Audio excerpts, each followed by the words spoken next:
बिस्मिल्लाहिर्रहमानिर्रहीम। मैं आपको अपने यूट्यूब चैनल में वेलकम करता हूँ। तो आज जो हम जिस चीज़ के बारे में डिस्कस करने जा रहे हैं वो एक आम कॉमन प्रॉब्लम है। जब से पाकिस्तान में सोयाबीन की शार्टेज हुई है या सोयाबीन के मसाइल आए हैं, अब तो अल्हम्दुलिल्लाह फिर दोबारा से जो है सोयाबीन इन हो गई है। तो इसमें जो इसकी कंसंट्रेशन फीड में कम हुई है तो न्यूट्रिशनल कुछ मेटाबॉलिक इश्यूज जो है वो मुर्गी में बढ़े हैं। अमूमन एक इशू देखा गया है कि पहले फर्स्ट वीक में जो है वो काफ़ी सारे तादाद में ढीले चूज़े निकल आते हैं, जिनको हम कहते हैं हंगर वाले चूज़े। वो थोड़ा नर्वस किस्म के हो जाते हैं, फिर वो बैठ जाते हैं शेड में। नर्वसनेस यानी नर्वसनेस के शिकार होकर ना बैठ जाते हैं। उनको फिर अगर इलेक्ट्रोलाइट फीड पानी दिया जाए तो उनमें से कुछ सही हो जाते हैं। तो इसकी वजूहात अगर हम बयान करें, डिस्कस करें, तो आखिर में इसका ट्रीटमेंट भी बहुत अच्छे तरीके से एक्सप्लेन करूँगा। तो अपने वीडियो के एंड तक ज़रूर देखना है। तो अगर हम इसकी रीज़न वजूहात की बात करें तो इसमें पहला जो वजह है वो ब्रीड है। जो ब्रीड है क्योंकि जो ब्रेलर की जितनी भी ब्रीड्स हैं, रॉस है, कॉब है, आर ब्रेकर है, हबर्ड क्लासिक है, तो इन सब की जो न्यूट्रिशन वैल्यू है वो डिफरेंट है। उनकी बॉडी कंडीशन के हवाले से, उनके मसल डेवलपमेंट वगैरह, उनकी लेग, ब्रेस्ट मीट, हर एवरी पार्ट के हवाले से डिफरेंट है। कुछ ब्रीड्स को कुछ अमाइनो एसिड ज़्यादा चाहिए होते हैं, कुछ को लाइसिन ज़्यादा चाहिए, कुछ को मिथियोनिन ज़्यादा चाहिए। तो जब ये वेरिएशन आएगी तो इस वेरिएशन की वजह से वो फिर ये वाला इशू हमें पहले हफ्ते में दिख रहा है। दूसरी आपकी मैनेजमेंट है। मैनेजमेंट कैसे है? फार्म पे चूज़ा आ गया, जब उसका बहुत ज़्यादा आप हाई टेम्परेचर उसको देंगे, प्रॉपर टेम्परेचर नहीं होगा, उसमें चिलिंग्स आएगी, उसमें मतलब पहले हफ्ते में कोई इन्फेक्शन उसमें हो जाता है, तो लेमनेस का इशू आ सकता है। तो सम टाइम लेमनेस के साथ भी ये वाला कंपैरिजन जो ये मिक्सअप हो रहा होता है।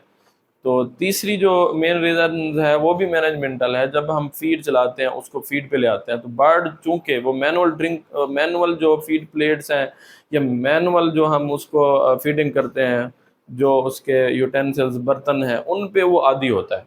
तो हमें करना ये है कि जब भी हमने सिस्टम पे उसको फीड लाइनों पे ले आना है, लाइनें चलानी है, तो हमने सबसे पहले जो हमारे मैनुअल बर्तन हैं, मैनुअल फीडर हैं, उनको हमने सिस्टम के जो फीडर हैं, उन बर्तन हैं, उनके करीब लाना है। जब हम उनको करीब लाएंगे 2-3 दिन चलाने से पहले, तो बर्ड उसका जो आदी हो जाएगा। तीसरी फोर्थ जो रीज़न है वो मतलब स्टारवेशन है, कि हम अगर बर्ड को किसी वजह से ज़्यादा देर तक जो है वो भूखा रखते हैं या उसको प्रॉपर फीड नहीं देते, या उसको पहले हफ्ते में उसके ऑर्गन डेवलप हो रहे होते हैं, उसको जो मेटाबॉलिक ऑर्गन डेवलपमेंट है, हम उसको सही तरीके से न्यूट्रिशन नहीं दे पा रहे होते, इस वजह से भी जो ढीले चूज़े निकलते हैं। फिर हम उसको कंफ्यूज कर शुरू कर जाते हैं कि ये बुखार है, ये साल्मोनेला है, या अला बला और भी है। तो हम फिर हैवी किस्म की एंटीबायोटिक्स ट्रीटमेंट में चले जाते हैं, जैसे फ्लोरफेनिकाल है, ये और है। तो ये और डेंजरस है। फिर हम उसको जो है वो एनीमिया, ब्लड जो है, छोटे चूजे में एक इंटरेस्टिंग बात मैं बताता चलो, 1 से 2 ml तक जो होते हैं उसमें सिर्फ ओनली जो है वो ब्लड होता है। उसके जो 30-40-40 ग्राम का चूजा है, सो 1 से 2 ml उसमें ब्लड होता है। उस ब्लड, उसमें आयरन है, उसमें हीमोग्लोबल है, वो इतनी छोटी सी जो जान है, जब उसमें ये कमी होगी तो ज़ाहिर सी बात है ऊपर से फिर फीड में न्यूट्रिशन नहीं पूरे मिलेगी, प्रोटीन नहीं पूरी आएगी, अमाइनो एसिड नहीं पूरे आएंगे, तो वो चीज़ें ये फिर बर्ड डे बाय डे जो है वो हमें इस तरह के लूज़ निकलना शुरू हो जाते हैं। उनकी प्रॉपर फिर एक हमने मैनेज, अगर उनको हमने शेड से कल किया है, कल करके हम उनको अलहदा लेके गए हैं, तो हमने उनकी स्पेशल केयर करनी है। उनको ऐसे छोड़ नहीं देना। उनकी स्पेशल केयर में हमने उनको अच्छे तरीके से उनको वाटर देना है। आपको आप अलहदा ह्यूमन साइड का कोई भी मल्टी विटामिन लेंगे, जैसे लाइजोबिट, मैं इसका तजर्बा कर चुका हूँ, बहुत अच्छी चीज़ है, आप लाइजोबिट दे सकते हैं। विटामिन ई, सेलेनियम के कैप्सूल हैं, वो भी आप उनको अलहदा से ड्रिंकर में जो है दे सकते हैं। असल में एक्चुअल बात यह है, ट्राई टू अंडरस्टैंड, आप ये करें कि ब्रैलर जो है वो मीट प्रोड्यूसिंग बर्ड है, उसको अच्छी एनर्जी, अच्छी प्रोटीन, अच्छी अमाइनो एसिड, अच्छी न्यूट्रिएंट प्रोफाइल चाहिए होती है। तो अगर हम सादा अल्फाज में मैं आपको बताऊं तो उसको चोपड़ी हुई खाने की आदत होती है। तो जब ये चीज़ें प्रोटीन डेफिशिएंट होगा, अच्छी डाइजेस्टेबल प्रोटीन नहीं आएगी, उसमें अच्छे एंजाइम डेवलप नहीं होंगे, तो फिर वो इस तरह का उसका जो मेटाबॉलिक है वो सिस्टम जो है वो चोक हो जाता है।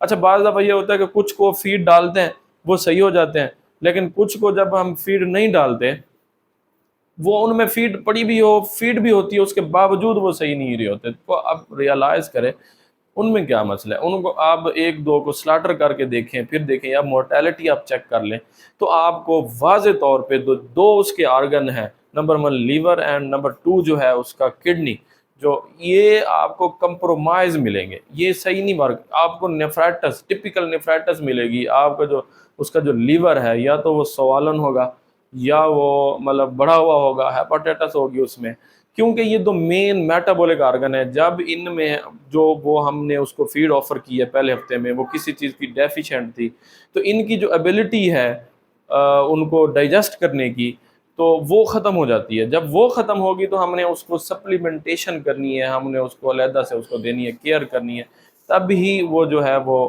پھر وہ دوبارہ ٹریک پہ آئیں گے، وہ صحیح ہوں گے. اگر اس میں آپ کو اب ٹریٹمنٹ میں ہم بات کر رہے ہیں، اس کی ٹریٹمنٹ کی اگر ہم بات کریں تو نمبر 1 آپ نے کڈنی اور جو لیور ہے ان کو آپ نے مد نظر رکھتے ہوئے آپ نے کڈنی ٹونکس اور لیور ٹونکس کا استعمال کرنا ہے.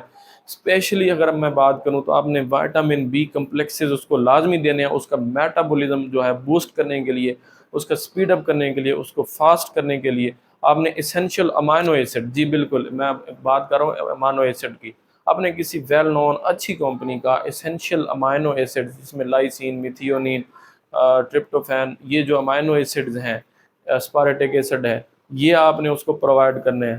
اس کے ساتھ ساتھ آپ نے الیکٹرولائٹ دینا ہے اس کو، جو آپ نے اگر اس میں ہم ایک اور بات، ہم اس میں تھوڑی سی اگر گلوکوز، چینی یا پی جی پروپائلین گلائکول، وہ بھی ہم کچھ مقدار میں جو ہے وہ ایڈ کر سکتے ہیں اس میں. تو اس والے پھر آپ نے اس کو انفیکشن سے آپ نے ڈی ڈی ایکس کرنا ہے، ڈیفرینشیل ڈائگنوز کرنا ہے، آئدر یہ اس کا وجہ سے ہے یا ان میں کوئی انفیکشن تو نہیں ہے. انفیکشن کے لیے آپ نے ان کو دیکھنا ہے اس میں کوئی ایکولائک انفیکشن تو نہیں آ رہا، سالمونیلا کو تو نہیں آ رہا. جب یہ ان میں سے کوئی بھی انفیکشن نہ ہو تو پھر آپ نے ان کو اچھے طریقے ملٹی وٹامن دینے ہیں، الیکٹرولائٹ دینے ہیں. پھر آپ نے اپنی فیڈ جو ہے وہ بھی کریکٹ کرنی ہے، اس میں سالٹ، اس میں امائنو ایسڈ، آپ نے اس کو بیلنس فیڈ جو ہے وہ دینی ہے. تو آپ نے پہلے ویک میں آرگینک، نمبر 1 جو ہے آرگینک ایسڈ کا استعمال آپ نے لازمی کرنا ہے. آپ اپنے برڈ کو پہلے ویک میں پرو بایوٹکس بھی لازمی دیں، اس میں آپ نے لیور ٹونکس بھی دینے ہیں، ملٹی وٹامنس بھی دینے ہیں، اسپیشلی بی کمپلیکس آپ نے دینا ہے. اس کو آپ شوگر بیس الیکٹرولائٹ آپ نے دینا ہے. اس کی آپ نے بیسیکلی ہائیڈریشن سٹیٹس بحال رکھنا ہے. آپ نے اس کو برڈ اپنے کو ڈی ہائیڈریٹ ہونے، آپ نے کوئی سٹریس نہیں دینی، آپ نے کوئی چلنگ نہیں کروانی، بروڈر ٹمپریچر صحیح رکھنا ہے، وینٹیلیشن سے. یہ سارے جب فیکٹر ہیں، پری ڈسپوزنگ فیکٹر جتنے بھی، آپ یہ ساری اپنی مینجمنٹ ایکوریٹ کریں گے تو تبھی جائے ہوگا. میں اس کے لیے آپ ویڈیو کو اینڈ تک دیکھنے کے لیے آپ کا بہت شکریہ. آپ اس کو لائکس کریں، سبسکرائب کریں، شیئر کریں، کمنٹس کریں. تو بس اتنا میں کہنا چاہوں گا کہ دعاؤں میں آپ نے ضرور یاد رکھنا ہے. Thank you.